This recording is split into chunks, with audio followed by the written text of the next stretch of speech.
the record in rubber games, but also I don't think now you guys have lost a series yet since you got to Notre Dame.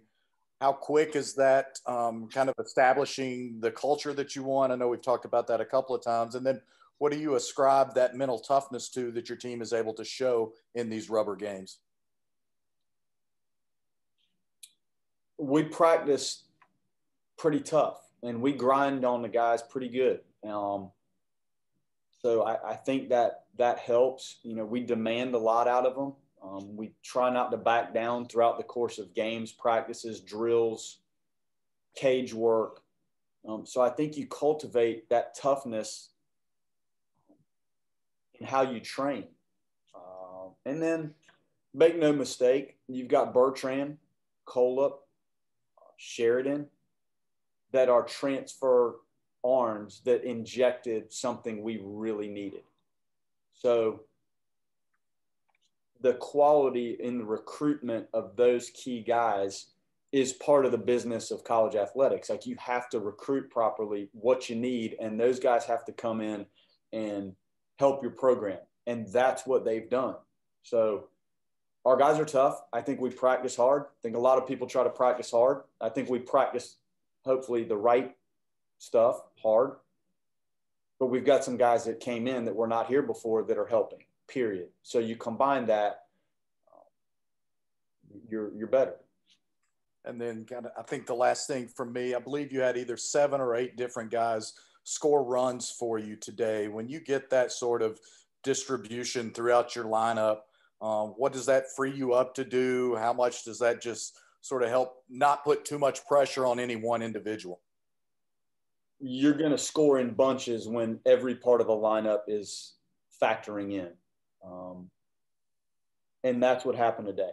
You had guys on base, and it's not always hitting, but you find ways on base, and it keeps the pressure on them. Like, I was so upset in the second and third innings when we tried to move runners and we really didn't do anything of any substance. It was awful. So you saw the same situation when Putz bunted in the 7th inning. That's what we were trying to have work for us in the 2nd inning. And then I did not bunt Putz in the 3rd inning. He's obviously been one of our toughest outs, but there's balance in there. And I was hoping we could blow that game open a little bit in the middle part of the game versus later. I think that the opportunity was there. But when the lineup top to bottom is on base, you can do a lot. You can hit and run. We tried to squeeze. You saw the stuff. We stole 3rd, went to review, safe, squeeze, ball in the dirt. So Coatsy technically stole 3rd and home.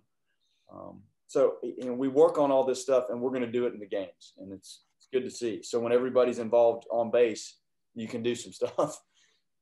Thanks, Link.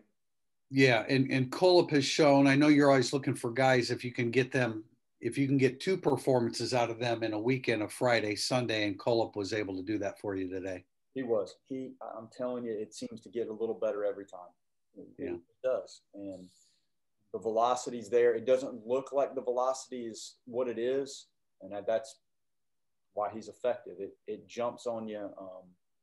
Threw some good breaking balls today. He throws a breaking ball and a cut fastball. Sure. Starting to have the truer breaking pitch in play a little bit more. And the cutter's not necessarily a swing and miss pitch. Neither is the fastball.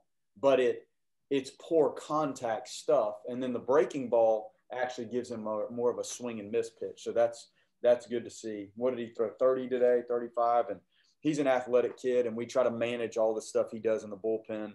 Scafidi again. And our bullpen, Tony Linwoodell, one of our catchers, he's in the bullpen a lot. I mean, he thrives on getting these guys ready. It's not just somebody that's catching just because they're being asked to catch. This guy, he could be a big league bullpen catcher and manage what the guys are doing. I can't say enough about Tony and Scafidi down there helping run this thing. Yeah. Last thing for me, coaching against TJ. How was that experience for you this weekend? Yeah. It wasn't real fun. That was really strange. I think the game part was the most normal part of it because everybody on that field, coaches included, are fighting hard for what's next, you know, and you know how important every one of these innings are and how important his at-bats are to his team and how important it is that we defend him and get him out. And it's just a very unique scenario that I would venture to say very few coaches at this level have experienced. And we know a lot about their team. I coached the third base coach in college, and I hired the first base coach at Greensboro. So it was really an unusual circumstance surrounding the whole weekend.